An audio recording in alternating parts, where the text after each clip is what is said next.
राष्ट्रवादी काँग्रेस पक्षाच्या वतीनं पारनेरची जागा लढवायचा विचार आला त्यावेळेला पारनेरमध्ये लढण्याच्यासाठी तयार असणारे आणखी आमचे काही सहकारी होते.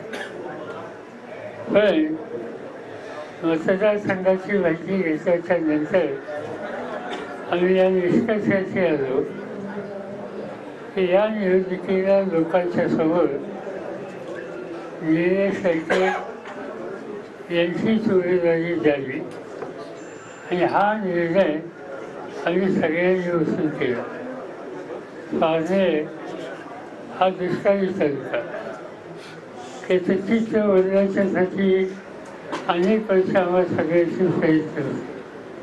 तिथे MIDC आणली, कारखानदारी वाजवली, तिथं दुधाचा धंदा वाढण्याच्यासाठी काही काळजी घेतली. आणि पारनेर एक असं ठिकाण आहे की फार मोठ्या प्रमाणावर तिथले नागरिक मुंबईत काम करतात. त्या सगळ्यांना संघटित करण्याचा प्रयत्नसुद्धा आम्ही केला.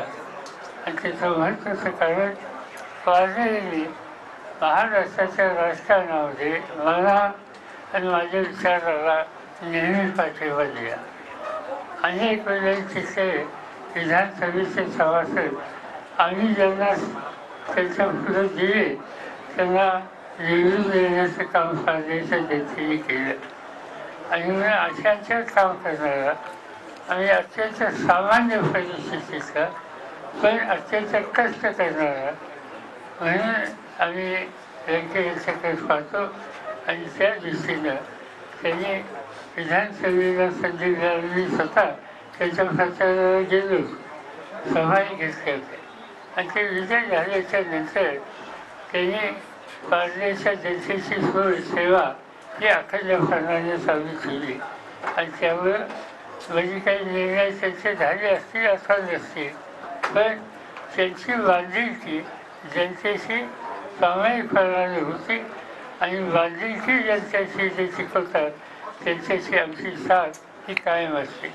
अनेक लोक काही विरोधी पक्षातही असतात, पण लोकांच्यासाठी काम करतात, त्यांना मी प्रोत्साहन देतो. आज त्याचं मी या ठिकाणी स्वागत करतो. पक्षाच्या कार्यालयात हे आले, माझी खात्री आहे ते थोडं दुष्काळाचं संकट आहे, पारनेरच्या भागामध्ये पाऊस पाणी कमी आहे. आणि अशा वेळेला शिकाचीला काम करणारा लोकप्रतिनिधी तिथं असणं आवश्यक आहे. आणि ती गरज लंकेच्या माध्यमातून लागते, याचा आनंद आम्हाला सगळ्यांना आहे.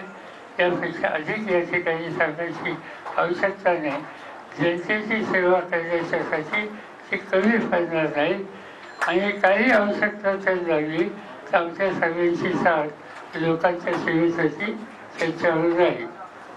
चला, नमस्कार. साहेब एक फक्त प्रश्न आहे. आम्हाला लंके साहेब जयंत पाटलांसोबत मुंबईत दिसतील की अमोल कोल्हे आणि सुप्रिया सुळेंसोबत दिल्लीत दिसतील? पारनेरमध्ये दिसतील. तिथं दिसणार पाहिजे आहे, मुंबईत काय काम आहे.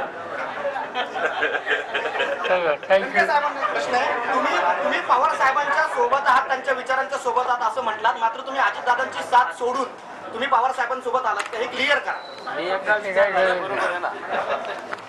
तर ते निवडणूक आयुक्त 2 नवे नियुक्त केलेले आहेत. आधी रंजन चौधरींनी त्याला आक्षेप घेतलेला आहे. आपली काय कसं आहे की निवडीची प्रक्रिया जी आहे त्याच्या बाबतीत आमचं ऑब्झर्वेशन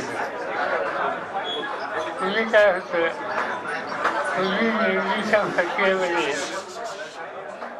केंद्र सरकारचे 2 लोक आणि सुप्रीम कोर्टाचे 1 न्यायाधीश मध्यंतरी सिलेक्शनच्या सिस्टीममध्ये बदल केला आणि सुप्रीम कोर्टाचे जज होते त्यांना कमी केलं. आज विरोधी पक्ष नेता एकटा आणि केंद्र सरकारच्या मंत्रिमंडळाचे 2 अशा 3घांना त्याची निवड करायचा अधिकार आहे. त्याचा स्वच्छ अर्थ आहे की फक्त मोदी ठरवतील त्यांनाच त्या ठिकाणी निवडलं जाईल. तर विरोधी पक्षाच्या एका सभासदाचा विचारधारा त्याची स्वीकार त्या ठिकाणी कोणी करणार नाही. आणि बहुमत केंद्राचे 2 प्रतिनिधी असल्यामुळे त्यांचं आहे आणि त्यामुळे हवं तशा नियुक्त्या त्या होतील याच्यात आमच्या मनात शंका नाही.